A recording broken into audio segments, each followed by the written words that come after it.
En nombre del director coordinador general de la Biblioteca del Congreso de la Nación, el señor Alejandro Lorenzo César Santa, les damos la bienvenida al Bar Biblia del Espacio Cultural. En el marco de la muestra, inaugurada en el día de ayer, Centro de Documentación de Arquitectura Latinoamericana, 25 años, planos y dibujos de arquitectura rioplatense, 1980-1950, damos inicio al ciclo de conferencias Tertulias del Cedodal en sus 25 años.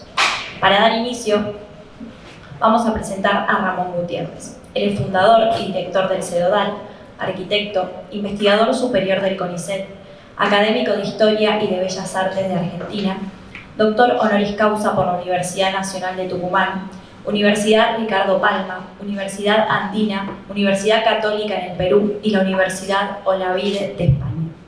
En 2011 recibió el Premio Nacional de Arquitectura de Argentina, Ciudadano Ilustre de Buenos Aires. Consultor de UNESCO en temas de patrimonio arquitectónico y urbano entre 1975 y 2020. Autor de numerosos libros y artículos sobre temas de arquitectura, urbanismo y patrimonio editados en América y Europa. Lo recibimos con un fuerte aplauso.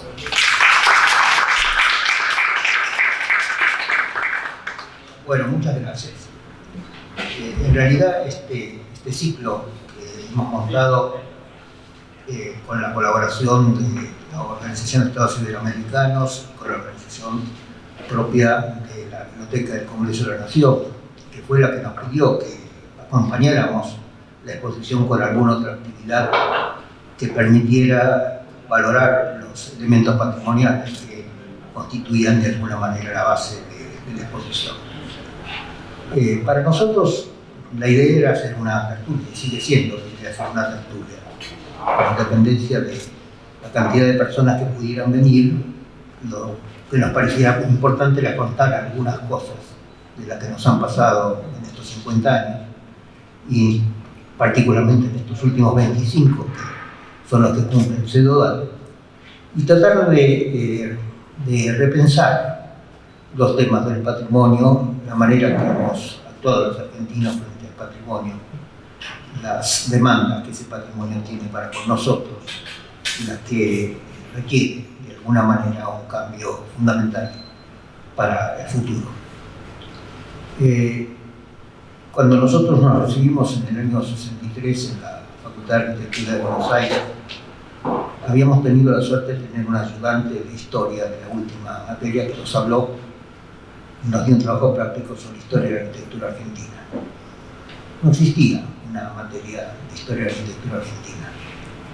No existía tampoco ninguna noción sobre el tema específico del patrimonio. Por lo tanto, aquello era una incitación a mirar de otra manera. Y el mirar de otra manera implicaba básicamente superar la formación de una historia que no era la nuestra, sino que era la historia de los otros que consumíamos de alguna manera nosotros, pero sobre la cual no nos permitía actuar, ni teníamos un conocimiento pleno. Y eso que teníamos el Instituto de Arte Americano, y Mario Busquias había hecho una gran tarea, pero que no se trasladaba a la parte pedagógica, la parte de la enseñanza, sino a unas investigaciones que hacían grupos de trabajo, generalmente circunscritos a Buenos Aires. Lógicamente era la Universidad de Buenos Aires.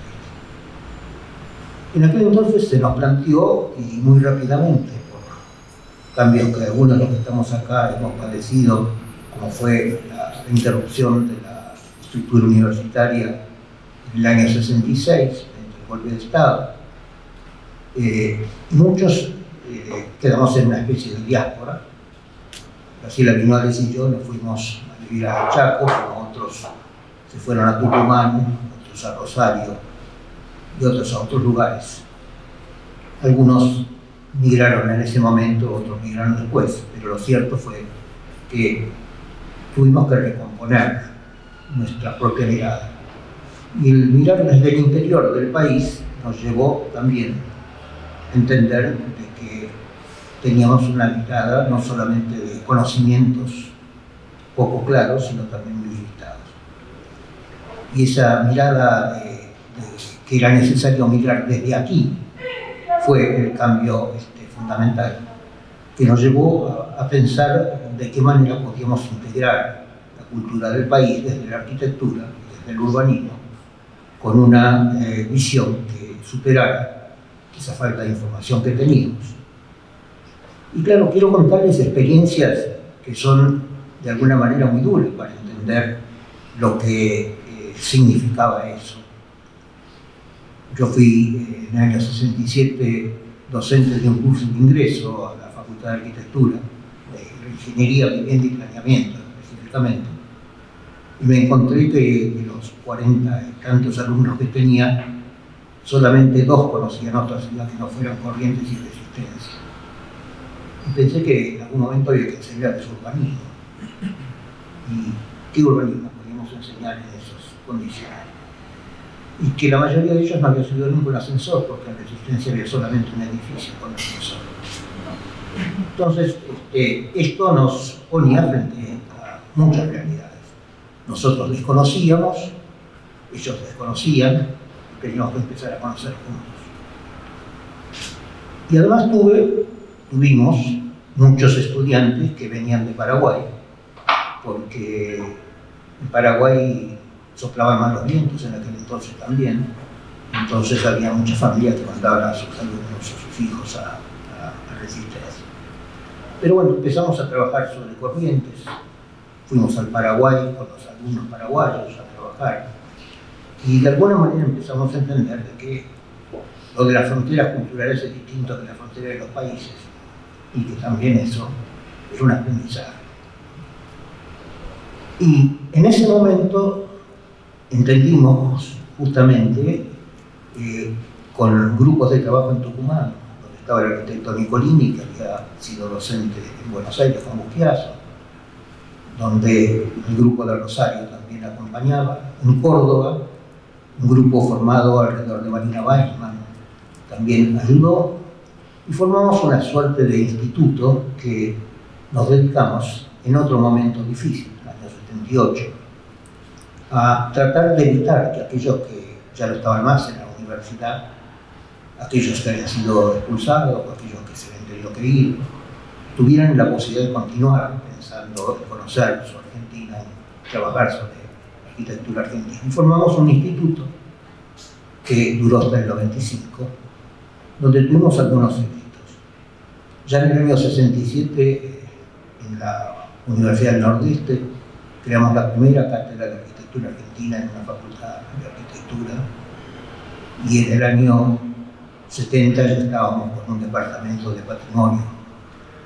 Es decir, empezamos con una idea de empezar a sembrar, y esto fue seguido por la gente de Tucumán, que comenzó a hacer inventarios, por la gente de Córdoba, que organizó cursos de posgrado sobre patrimonio, y de esa manera pudimos armar una estructura que organizó en estos años 29 jornadas de investigación en 20 ciudades diferentes del país, que organizó 5 congresos, algunos de los cuales los últimos tuvieron más de 1.200 participantes, que generó casi 50 libros de la arquitectura del interior que no se podía estudiar porque no existían los libros. Es decir, algo que permitía esto. Pero nos faltaba un poco más, nos faltaba la realidad latinoamericana. Y en el año 85, a raíz de uno de los congresos que se hace, se organiza en la Facultad de Arquitectura a la noche una gran reunión con profesores que habían venido de distintas partes de América, y se decide crear un seminario de arquitectura latinoamericana que se vino realizando hasta la pandemia prácticamente cada 2 años. Y un poco a la latinoamericana, sin presidentes, sin secretarios, sin tesoreros y sin fondos. Pero siempre había alguien en la reunión anterior que levantaba la mano y decía: la próxima es en Quito, o la próxima es en Lima, o la próxima es en Caracas, o la próxima no sé de dónde. Y siempre había quien aparecía, organizaba, se discutía y se publicaba. Y creamos la base sustentable de organización de una documentación que permitiera tener una visión latinoamericana. En el año 92, en un congreso que invitó el Centro Canadiense de Arquitectura en Montreal, vi los recursos que ellos disponían y les ofrecí, les dije, la arquitectura del siglo XX de América se va a poder leer nada más que en las revistas. Y en las revistas yo puedo ayudarlos a que en cada país ustedes tengan una persona que pueda servirles como organizador de juntarle las revistas y ustedes las microfilman. No había en aquel entonces digitalización ni cosas que se parecieran. Y por lo tanto eso pudiera permitir estudiar las arquitecturas del siglo XX con una visión transversal, comprender mirando todo. Dijeron, no, es muy caro. Y me propusieron un disparate, que como todo disparate terminé aceptando lo que fue un twistero en Resistencia, la revista de todo el continente, y entonces ahí le mandamos el fotógrafo para que le haga el trabajo. Bueno, ese es un poco el origen del pseudodal, es decir, el disparate, cómo contar las revistas. Pero lo cierto es que las revistas están aquí, están en la Organización de Estados Iberoamericanos, son 15.000 revistas, es la mejor colección del mundo de revistas de arquitectura latinoamericana, porque fue posible que mucha gente, en muchos países, en muchos lugares, muchas bibliotecas, muchas facultades, entendieran este proyecto. Y el segundo paso fue también el mismo. No podíamos conseguir un libro de Uruguay aquí en Argentina, ni uno de Chile en el Perú, ni nadie. Funcionamos como organismos cerrados. No teníamos esa capacidad. Y cada uno de nosotros pensaba que lo nuestro era único, singular. Y nos damos cuenta que enfrente estaban haciendo exactamente lo mismo. Tenían por lo menos los mismos problemas y pensaban muchas veces igual que nosotros. Entonces, ese avanzar en una idea de lo transversal, esa posibilidad de tener un sitio, una referencia, un lugar donde el patrimonio latinoamericano pudiera ser consultado, fue el origen por el cual en el año 95 nosotros comenzamos a trabajar en la creación del CEDODER, que lo formamos como una fundación, por un aporte económico que hicimos por mi familia y que al mismo tiempo recaudó 200 socios que mantuvieron durante unos años, hasta el 2001, una fecha un poco catastrófica para nuestro país, que prácticamente por problemas administrativos del mismo Estado no pudimos continuar.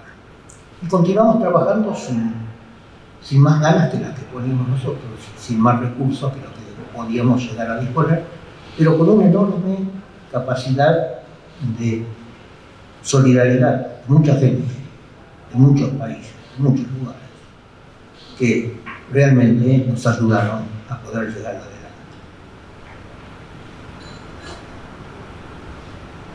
Ese fue nuestro primer CEDODAL, en un departamento que compramos en la calle Montevideo, entre Santa Fe y...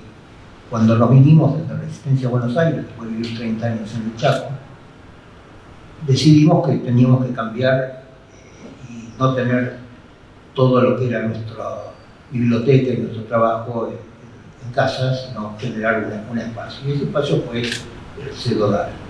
CEDODAL que mantuvimos hasta hoy, ¿no es cierto?, con la participación del grupo familiar, y que ha sido y es de alguna manera el sitio de oficina de nuestro trabajo permanentemente. Y allí colocamos una biblioteca que inicialmente estaba cerca de los 2.000 libros. Tiene usted que pensar que cuando uno vive a 1.000 kilómetros de Buenos Aires, para investigar tiene el libro a 1.000 kilómetros de distancia, o lo compra, no hay otra, o lo consigue, o se lo fotocopia. Es decir, este era el sistema funcionó de esta manera y tuvimos que armar una biblioteca importante para poder estudiar aquello que queríamos como punto de investigación.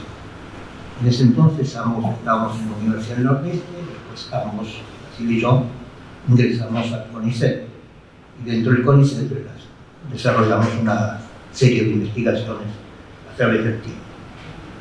Ese primer grupo de amigos, de los cuales hoy faltan varios, lamentablemente, son los que nos ayudaron espontáneamente. No eran rentados, era trabajo voluntario, era trabajo de grupo, de equipo, y que nos proponíamos hacer esa tarea porque compartíamos una idea. Era lo mismo que habíamos hecho antes, en malos tiempos, con aquellos que compartían la necesidad de mantenernos unidos, de seguir luchando por aquellas cosas que pensábamos que debíamos hacer. Y esa colección de revistas que les decía que comienza en el 92 y que da origen a todo, permitió juntar una enorme cantidad de material, de voluntades, generó muchas tesis, generó muchas investigaciones, sigue generando el interés, inclusive ha sido propuesto por la propia Cancillería de nuestro país como una parte de la memoria del mundo de la UNESCO y está en trámite.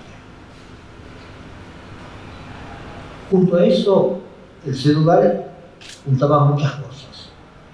Juntaba revistas, juntaba libros, juntaba documentos, juntaba archivos de arquitectos.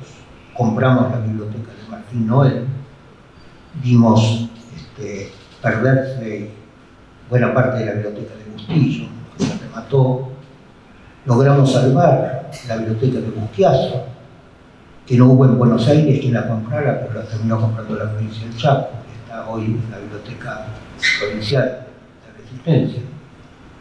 Es decir, hicimos muchas tareas, salvamos una biblioteca muy importante también, con libros del siglo XVII, con una gran cantidad de libros europeos que se colocó y está hoy en la Universidad de Mar del Plata, comprada por la Universidad de Mar del Plata. Es decir, hemos hecho una tarea de rescate patrimonial también en ese campo. Y también en el campo de la fotografía.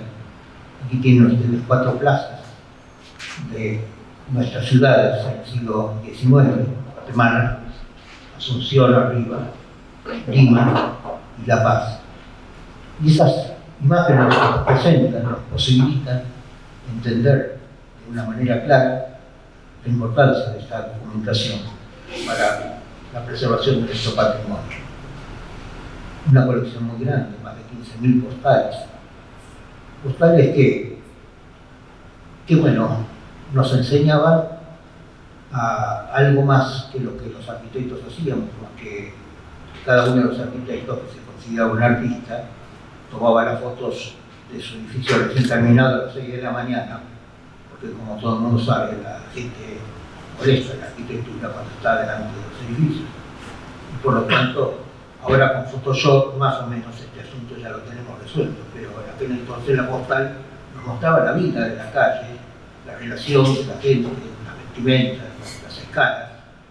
Nos ayudaba mucho para nuestro trabajo de investigación, sobre todo cuando queríamos reconstruir lo que era la vida pública, lo que era lo cotidiano dentro de los espacios urbanos.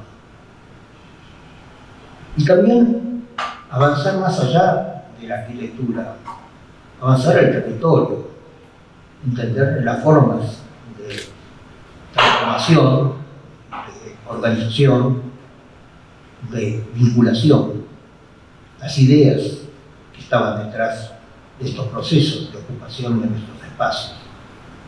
Espacios como los nuestros, que eran periféricos en el mundo colonial, espacios que siguieron siendo periféricos hasta fines del XIX, con campañas a un supuesto desierto arriba y abajo. Es decir, en definitiva, todo esto era parte de un conocimiento de nuestro país, de un campo de investigación que requería de la fotografía, requería de estas imágenes. Nos interesaba la mirada latinoamericana.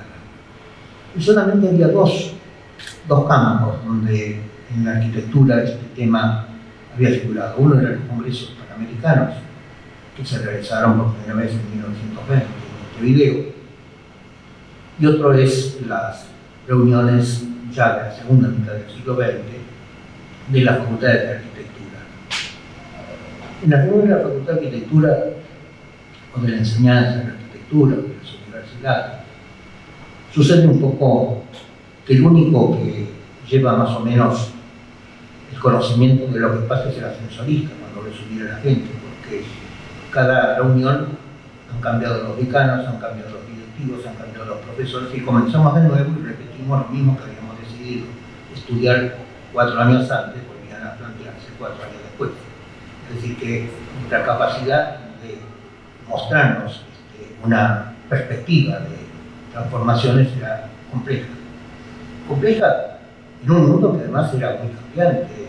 Brasil en 1962 tenía 3 facultades de arquitectura y tiene más de 300. Pueden imaginarse que algunas cosas cambian. Pero cuando analizamos los congresos de la Federación Panamericana, pudimos entender muchas cosas también. Cuando los temas centrales que los arquitectos analizábamos eran distintos a través del tiempo, donde el problema de la vivienda aparecía y desaparecía, y pasaban 30 años sin que nadie se ocupase de la vivienda, cuando antes había sido un tema esencial, y además debía siendo siempre un tema esencial, nada más que estábamos en la prefabricación, o estábamos en el planeamiento regional, o estábamos en otros temas de carácter social, económico, político, y en definitiva muchos de nuestros problemas quedaban marcados en margen, ¿no es cierto?, de lo que constituían los temas centrales de estos congresos panamericanos. Yo creo que, sin embargo, es una muy buena radiografía de la profesión y es una muy buena radiografía de entender esta sucesión de preocupaciones, estos puntos de mira de cada una de estas etapas que nos ayudaron justamente a entender. Este fue uno de los temas, uno de los libros que hicimos, que complementamos luego con la colaboración de una editorial italiana, de Milán, que nos dio mucho apoyo, con una edición que se retiró en varios países de América sobre la arquitectura latinoamericana del siglo XX, donde constituimos los ejes de una serie de discusiones y de serie de propuestas que se habían venido planteando en nuestro continente con miradas diferentes. Un diccionario, unas 500 entradas de arquitectos e instituciones que trabajaron en arquitectura, tanto arquitectura popular, arquitectura vernácula, arquitectura de difusión, de organización, etc., que justamente apuntaban a tener una visión, una lectura, una posibilidad de comprender y de mirarnos transversalmente.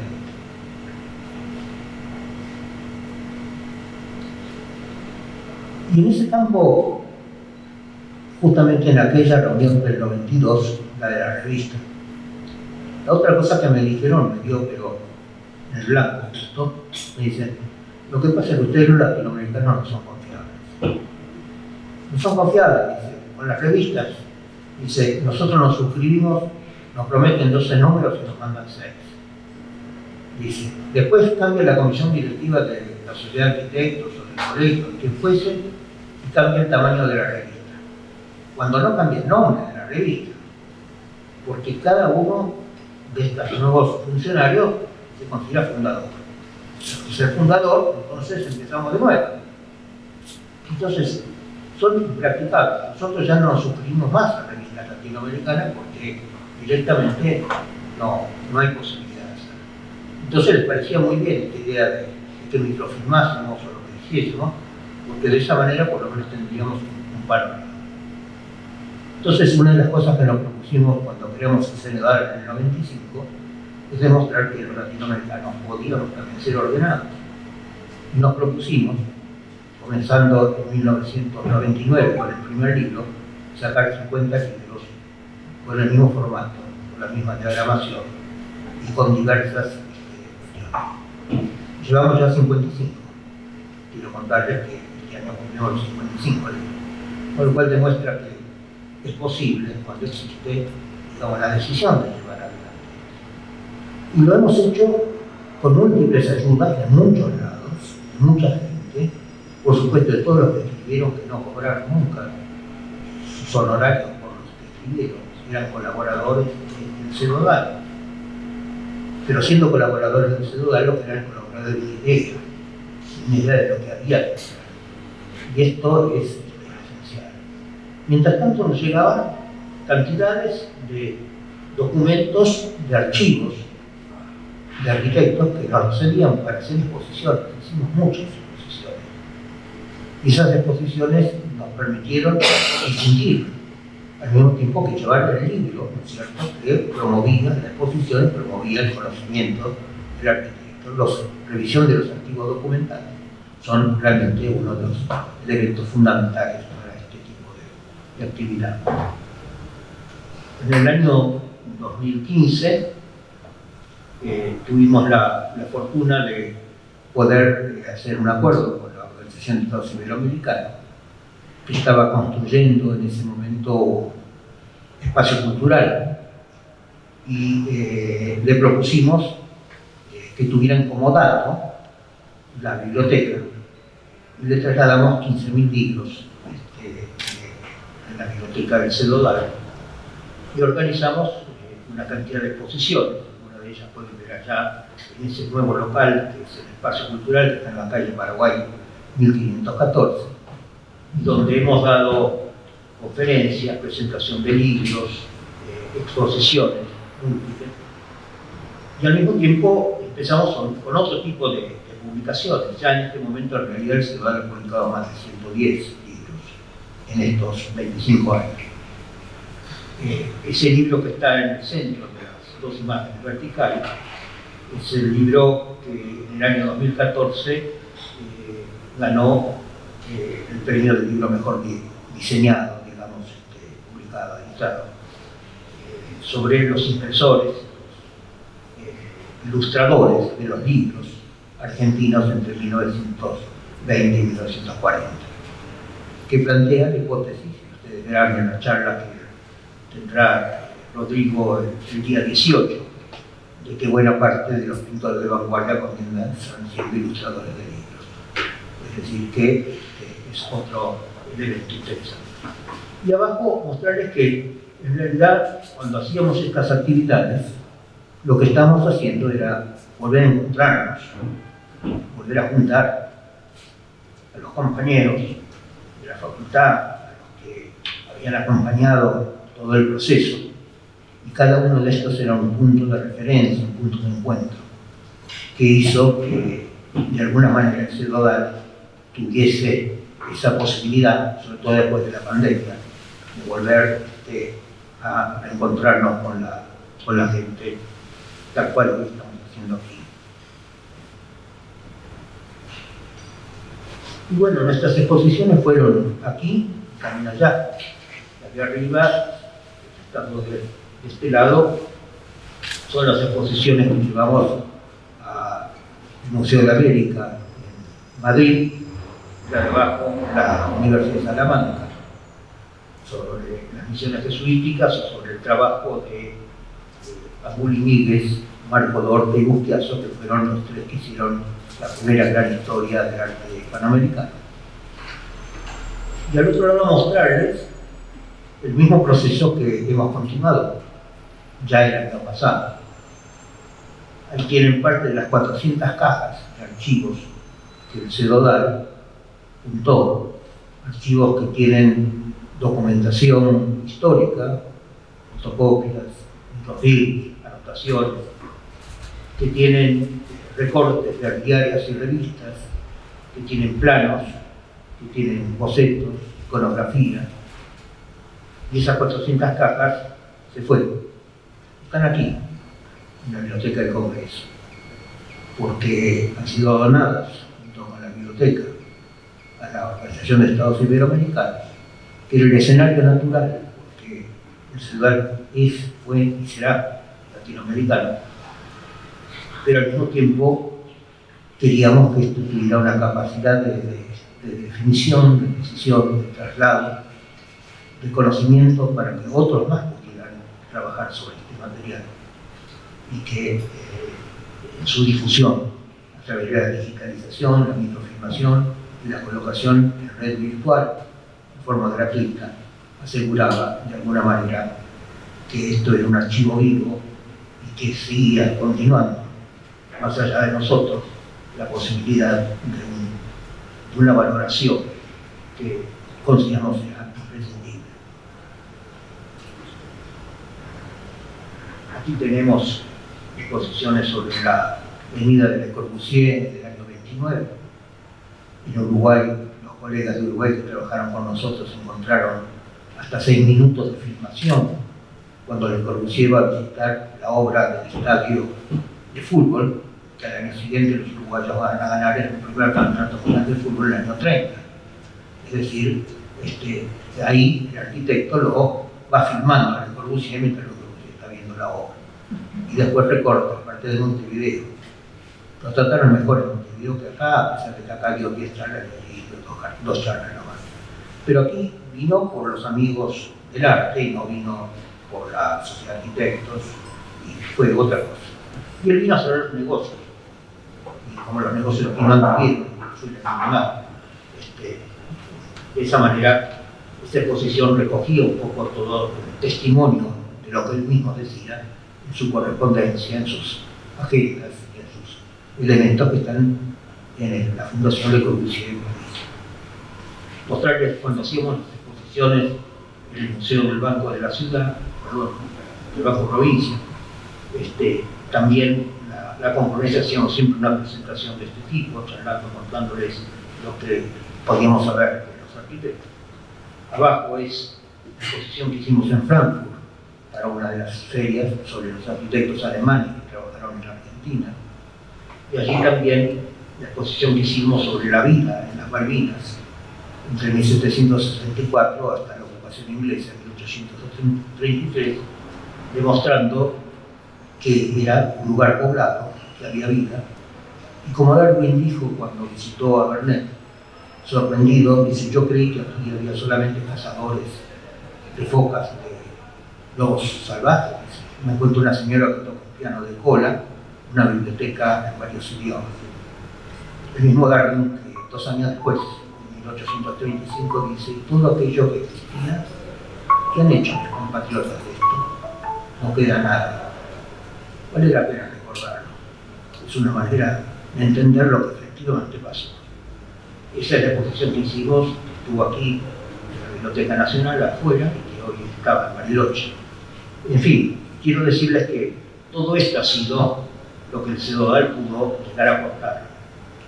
Aquí tienen otras exposiciones que hicimos todas en el local de la ONU, sobre los centenarios de la independencia, sobre el Cusco colonial, sobre los edificios de las usinas, sobre Martín Noel, Malvinas que les mencionaba, en fin, mostrarles que todo esto ha sido una tarea de permanente acción, de difusión, que generalmente terminaba con un libro, terminaba con elementos que quedaban. Y este es el grupo que ya en los 90, y también ya con algunas faltas, ¿no es cierto?, a fines de los 90, nos acompañó en todo lo que fue el Cedodal.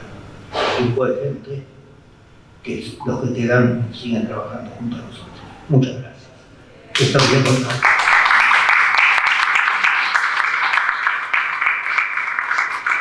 Y termino con una imagen de lo que no hemos podido superar.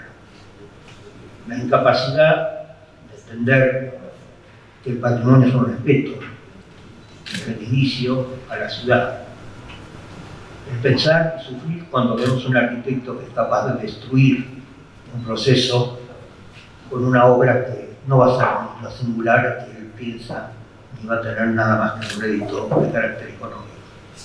Y también entender que ambas de estas formas de expresión son parte de la misma ignorancia que el que construyó ese escalera imposible de ser su vida. Y sobre eso es lo que nosotros todavía tenemos que seguir trabajando. Yo creo que es el tema de la tertulia. Muchas gracias.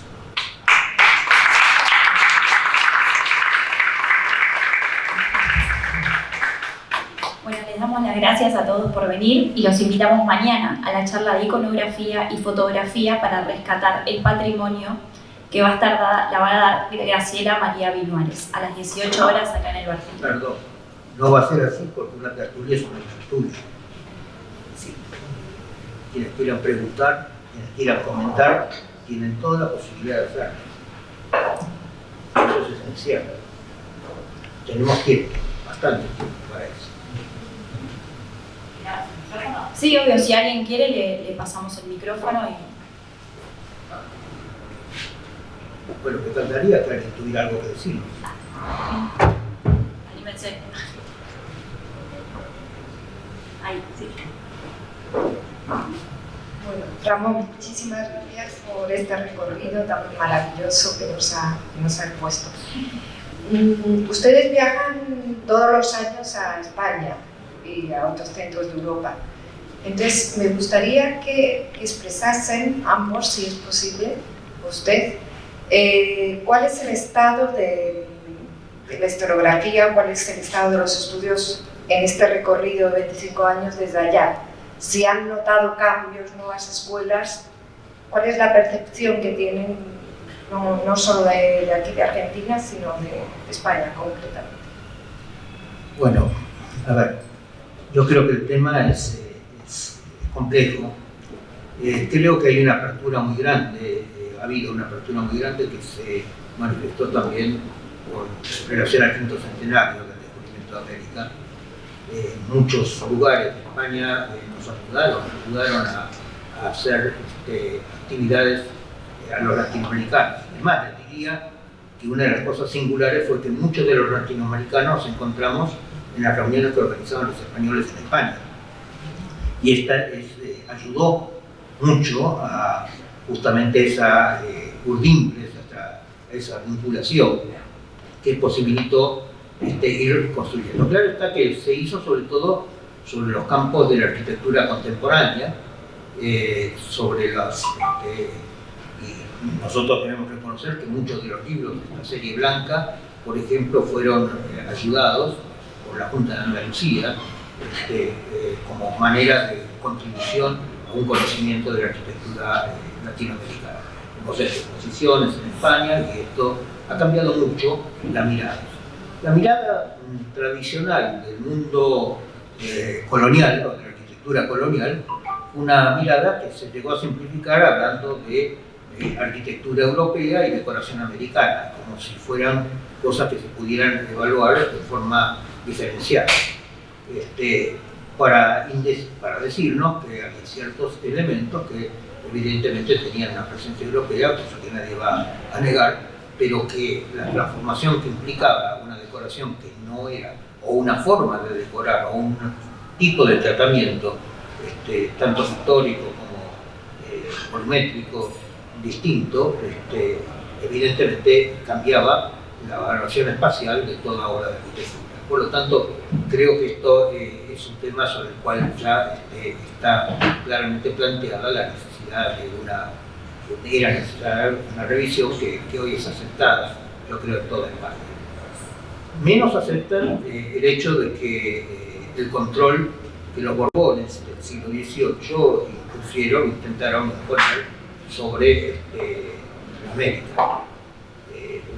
El hecho de haber creado la academia hizo que se desactivaran las formas de producción de la arquitectura americana, sobre todo al eliminar los gremios y la formación de los maestros de obra, y al mismo tiempo la incapacidad que tuvieron los españoles desde la academia, que no llegaron a mandar 10 arquitectos al continente durante medio siglo, por lo cual eso lo intentaron, no podían tener ninguno y no tuvieron de hecho prácticamente un peso significativo.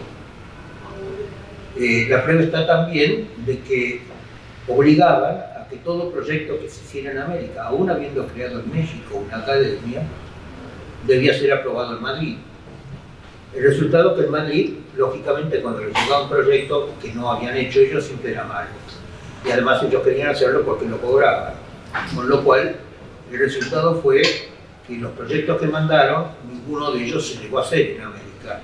Ninguno de los proyectos que fue de América se llegó a aprobar en España. Luego, una máquina de imprimir perfecta.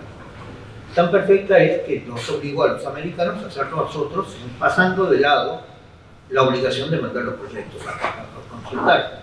Así se decía que se hacía una catedral, como la Catedral de Bogotá, arreglando la sacristía, después la cabecera, después la contrasacristía, después la nave izquierda, y al final se hacía de cero el edificio con el cuento que se estaba arreglando. Pero la verdad es que ese fue el mecanismo de acátese pero no se qué. Es decir, esta fue la idea. Lo que hizo todavía está en etapa de realización. Y creo que es justamente uno de los temas que debemos todavía llegar a saldar con mayor claridad en nuestra relación con la producción arquitectónica del periodo colonial.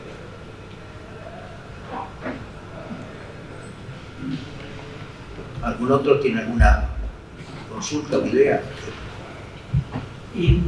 Buenas, señor arquitecto. Bueno, sumamente interesante. Consulta. La última imagen es un toque de alerta acerca de las situaciones que no tienen que ocurrir. ¿En dónde ese edificio estrambótico, en dónde ocurre? ¿En qué país ocurre? En Colombia. Es un hotel. Ah, es un Un hotel. hotel de los tantos. Ahora, acá en Argentina existen, digamos, políticas más efectivas que frenen estas situaciones de construcciones estrambóticas en la actualidad. Sí, por supuesto. Las que usted quiera. Muy Es bien. decir, no habrá ninguna posibilidad de... Si pensamos desde el punto de vista del patrimonio, yo creo que ninguno de los países de América destruyó el Cabildo, ni la Casa de la Independencia, ni construye, digamos, monumentos nacionales como el Monumento a la Bandera, que es un monumento, un símbolo. Un monumento, un símbolo. Es un símbolo de la segunda potencia. ¿Qué le parece? Es decir, estamos bien posicionados nosotros en Argentina. Es decir, yo creo que estamos posicionados en una realidad muy compleja En este tema. en este tema, y que no hemos tenido, es decir, una capacidad de entender lo que significa realmente un compromiso con nuestro patrimonio. Siempre hemos pensado que tenemos un pasado glorioso, y nos hemos creído hasta hace poquito que teníamos un futuro aventuroso, y nunca nos explicábamos los lamentables presentes que nos tocaban vivir en el medio, ¿no? Es decir, creo que esta especie de cadena es compleja.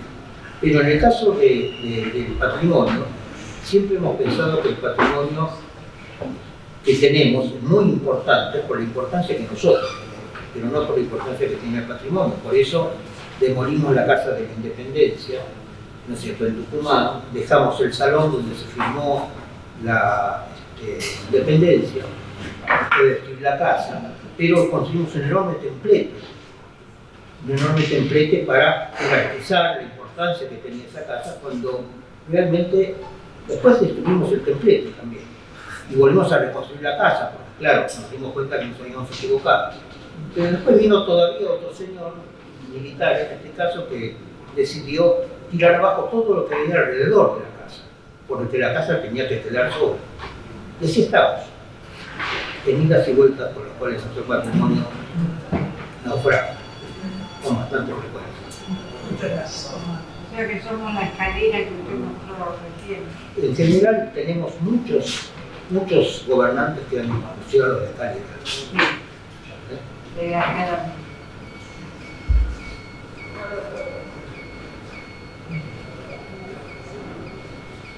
De todos modos, creo que las ideas que hemos hablado son hechos que nos permitirían hoy vislumbrar otras cosas. Por ejemplo, recién en el año 85 nosotros pudimos declarar que teníamos patrimonio en algunos lugares del país. Por ejemplo, los que eran todos territorios nacionales no tenían ni en la Patagonia ni en el Nordeste ningún monumento, salvo el caso de Misiones, obviamente por las cuestiones jesuíticas. Pero en el Chaco, en Formosa, en toda la Patagonia, ¿no es cierto?, no lo había. Entonces recién en ese momento empezamos a entender el patrimonio con otra mirada distinta. En segundo lugar, también cambiamos, y esto también fue una parte de nuestra lucha, la idea de sacar la idea del monumento. A veces es el conjunto, otras veces es el poblado, otras veces es un centro histórico. Eso es patrimonio, no es solamente la obra singular. Porque cuando yo cambio la escala de las obras que están alrededor, estoy pensando, por ejemplo, en el edificio del banco detrás de la Catedral de Buenos Aires, para pensar, ¿no es cierto?, cómo una obra destruye, ¿no es cierto?, la calidad espacial en la cual está ubicado un edificio de valor simbólico importante. Entonces también tenemos que pensar en esto. Lo otro que tenemos que cambiar es que nosotros pasábamos de un patrimonio histórico es decir, que tenía que ver con la historia. Nuestra historia era una historia de héroes y batallas. No era una historia social, una historia cultural, una historia de otro tipo. Entonces no entraba un patrimonio industrial, no entraba un patrimonio rural, no entraba todo aquello que constituía otras formas de patrimonio sustanciales para entender nuestra cultura y nuestra propia identidad. Entonces eso también tuvo que cambiar la escala. Todavía se sigue llamando Comisión de Monumentos, cuando debería llamarse Comisión de Patrimonio, me parece.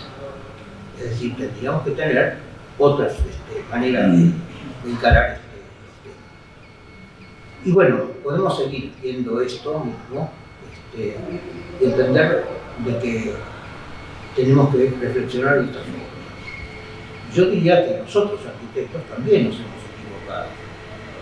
Nosotros hemos considerado muchas veces que podíamos decidir lo que era patrimonio. Y también nos equivocamos. Yo puedo decidir, conociendo algo, que una cosa puede ser un bien cultural, una cosa puede tener valores de tal tipo, de tal otro tipo, pero yo no puedo decir que es patrimonio. Lo que tiene que decir patrimonio es la propia comunidad. Son los ciudadanos los que tienen que valorar su patrimonio. Y este es el otro problema que tenemos. Si los ciudadanos no valoramos el patrimonio, no hay quien lo defienda. Y si no hay quien lo defienda, lo vamos a seguir perdiendo, ¿no? Entonces, lo que hay que empezar a cambiar es desde abajo, tener claridad en el sentido de que es otra nuestra tarea, adicional, no solamente llegar a conocer un poco lo que tenemos. La conciencia. ¿No hay nadie más que quiera preguntar algo, comentar algo? Sí, Ramón, algo breve, pero digo, el Cedodal se nutrió también de mucho material que venía, ¿no es cierto?, de Latinoamérica, de otros países. ¿Queda, digamos, o sea, en otros países latinoamericanos, queda algún centro similar al Cedodal o han quedado en el camino? No, nosotros tratamos de hacer, lo tuvimos en Mar del Plata. Hoy el Rosario he tenido la alegría de recibir de que acaban de organizar un circuito de recorridos patrimoniales, el grupo del equipo Rosario, que algunos de ellos que lo conocía fallecieron, pero lo que quiero decirte es que sí, hay lugares donde, por ejemplo, los archivos de arquitectura empiezan a guardarse, que se han creado condiciones, lo han hecho universidades, lo han hecho instituciones públicas, lo han hecho organismos. Lo que pasa es que en general es una tarea que es un poco la que nosotros hemos hecho, resguardar. Nosotros hemos sido administradores de una cosa que es un bien común. Y como es un bien común, tenemos que dejarle en algún lado que continúe siendo un bien común y que posibilite una accesibilidad que nosotros no estamos en condiciones de facilitar. Más que eso no podemos hacer, que hemos hecho aquí. Entonces, yo creo que podemos seguir tratando de divulgar, tratando de generar conciencia sobre esos temas, pero lo vemos, hay grupos de trabajo en muchos países y hay lugares donde se ha trabajado muy bien, pero también es cierto. No, sí, claro, yo digo porque yo también viajo bastante y tengo que ir a buscar a veces documentación en otros países y está así, hay que saber dónde ubicarlo, pero hay mismo los jesuitas tienen archivos, pero también hay archivos, ¿no es cierto?, de universidades que son enormes y que tienen cantidad de material, pero está un poco disperso, pero sí, hay gente que sigue creyendo que el patrimonio hay que mantenerlo realmente y que es una cuestión de continuidad también de políticas de Estado a veces, ¿no? Que es lo más importante, o sea, que haya continuidad, ¿cierto?, de esta preservación del patrimonio. Gracias. Quisiera preguntar sobre esta vez. Más cerca de la voz. Más aprendido. Sí, le quisiera preguntar si tiene la satisfacción de que esta enorme obra entró en las facultades de arquitectura o esto se mantiene dentro de un círculo evidentemente grande, pero circunscripto. Porque lo importante para los nuevos arquitectos sería que ellos se formaran en su rol.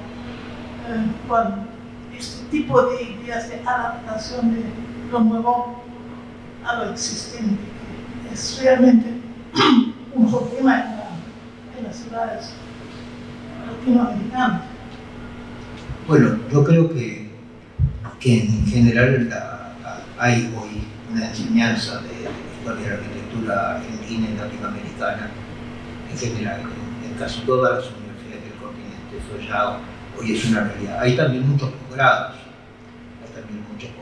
hay doctorados, es decir, hay tareas donde cursos específicos de patrimonio. Creo que en ese sentido se ha avanzado. Lo que se ha retrocedido mucho, sin duda, es la presión económica sobre los bienes de la ciudad. Yo decía ayer, justamente presentando un libro, que cuando uno hace una radiografía de Buenos Aires ve que el 27% de las unidades de habitación están vacías y seguimos construyendo edificios que no sabemos para quién son, porque ya no hay quien pueda pagar ese tipo de obras, más. O vemos los perfiles de Panamá, por ejemplo, que es un conjunto enorme de torres absolutamente vacías todas. O cuando pasamos de noche por Puerto Madero y vemos que el 50% de las luces están apagadas, entendemos de que estamos ante una irregularidad. O pensamos en Mar del Plata con no sé cuántos miles de habitaciones que se utilizan nada más que 3 meses al año. Entonces tenemos que pensar que realmente no hemos hecho una buena inversión de lo que significa pensar en la ciudad o pensar en el patrimonio, sino simplemente pensar en los recursos efectivos que esos medios generan, ¿no? Y hoy creo que además está en un retroceso claro por parte de los arquitectos. Aparecen los desarrolladores urbanos, aparecen otros personajes que ocupan, digamos, la tarea que les compete a los arquitectos, y donde además las calidades de las respuestas que damos, ya sea en el plano de la vivienda, interés social, lo que sea, está siempre basadas en presupuestos menores, en recursos y en una durabilidad menor, que es la misma durabilidad que tiene la mayoría de las cosas que estamos produciendo, desde el automóvil hasta las cosas más pequeñas, ¿no?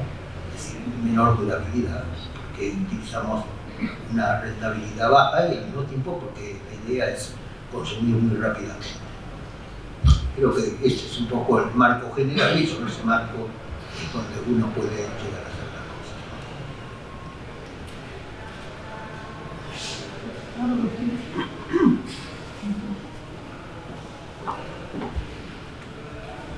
Una cosa tan inquietante que me parece a mí aquí en la arquitectura es precisamente que no hay edificaciones para pobres. Es decir, después de los barrios peronistas, que eran bastante buenos, yo no veo una arquitectura para la clase baja. Y eso sería un tema que si se pudiese enseñar en las facultades, sería muchísimo más próspero que esas torres vacías, claro. Sí, seguramente se podría perfeccionar sin ninguna duda la calidad de los diseños. El problema allí es que el cuello de botella está en los recursos económicos y la disposición de las estructuras del Estado de hacer, digamos, llevar adelante esto. Porque en general las políticas privadas no se ocupan de ese tipo de respuestas. Deberían tener otro compromiso que no lo tienen, está claro. Pero esta es la singularidad. Como mejoráramos en la facultad, lo que no tendría capacidad es de ser aprovechado realmente, efectivamente, en dar la respuesta que es necesaria. Aunque existen otras maneras de trabajar, que son la autoconstrucción dirigida, es decir, otras formas de las cooperativas, que en el caso del Uruguay, por ejemplo, han tenido mucho éxito en su momento, y en otros lugares de América también lo han tenido. Pero creo que esto requiere una convicción que no existe. Hoy la ciudad es un gran negocio, es otra cosa.